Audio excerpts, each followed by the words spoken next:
psychopath. Masing asi forward researchers na kana thizli ma makhal ke dugumba lamjat sajam makhal mane. Masigi art say masi dictionary da yasumni yawe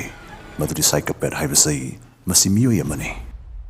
Karigumba ma da kalimta phawdraba fataba thaba ma toru baiso nungnang ba pokdraba masagi aning ba pamda tawringai mi gi sunging yengdraba emotional oidraba anti-social oiba maramsna thaba ma tawdringai even Mihatpa ra fau madu hatringai apapata sungan khanjindabe magi tawning badu ta mangpang tawla taw makhal gi midani dana phungdoi psychopath amagi punsi magi wakhalonste samas ki channabi gi ona deinaba karimta mawalo da chawchatne mana tawning bada pangtaw ta tawgani aduga mi hala fau madu crime ni haiba khangjada ba fau kongai ne Siguma psychopath amagi makok laing bagi saruk amoina psychologist amana psychopath amada siguma yam kiraba yam thaklaba yam pakhlaba mi amagi picture yang halaga hanglami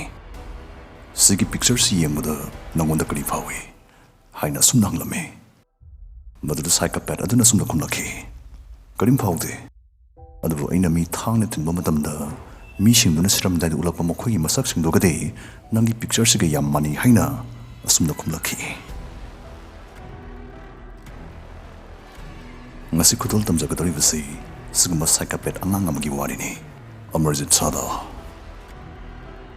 what is interesting oigani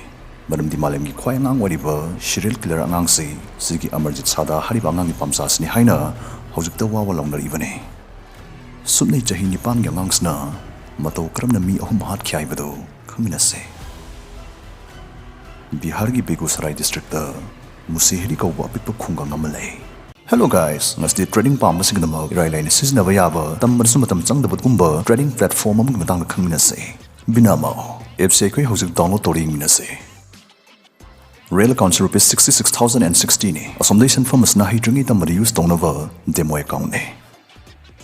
Sadai khina tawdui se graph se aka kum hisab tawduna invest tawgadavane haigat kani pa wisaf the green button dam bigani aduga high thagni pa wisaf the red button dam bigani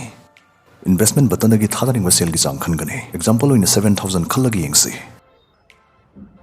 invest to keep the real account say rupees 59,060 khang na hore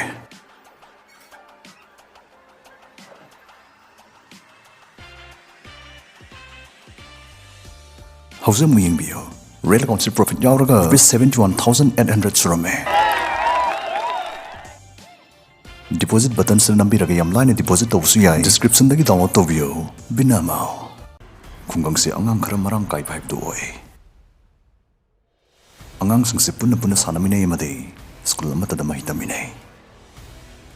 kunja sing ayam bana nong magi suruga sabas mi sing ne moina masa sing ayuk te school thilam gani yamade moina nung thil thaba halak matam damu angang sing bu lawra gan min rakane Chunchun Devi Sumasanu Khusbubu ayuk te school thilamaga nungthil mana thaba halakpada machanu pi school lai laurga yumda mohan minarpasei masu tawe Nongmri Chunchun Devi na school lai machanu pi law lakpa matamda machanu pi ne hek lena mafam du daida machanu pi lai buramte school gi angang sing sana pham du daida angang khara di sana bu ure adubu madu da su magi machanu pi khusbu di yaw buramte Chunchun Devi Thengna ba leram masingda khusbu kibra haiduna koheng hangduna koi titi ba horaki adubu kanam tana uki natraga urami haibo haisi hairaktre adai chunchun police station da selktuna report tawraki kesi angang macha ki oiba amadi matong kharagi mamang da so khungang simakta dagi angang nupim chani maphamarang khangda mangki bagi wathok leram bana case leram bana police tinta da khusbu bu thi ba horaki Panbayai,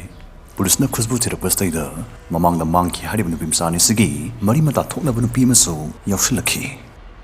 amadi mahakna khonggang sdagi pikli bin pimsa sing mangli sigi marumda mane chingna bani haiba ngang nu pam cha ma lai haidna police sing nu pamsa siga thingna hanna bugdama khun gi chidai da leib lampak amada puraki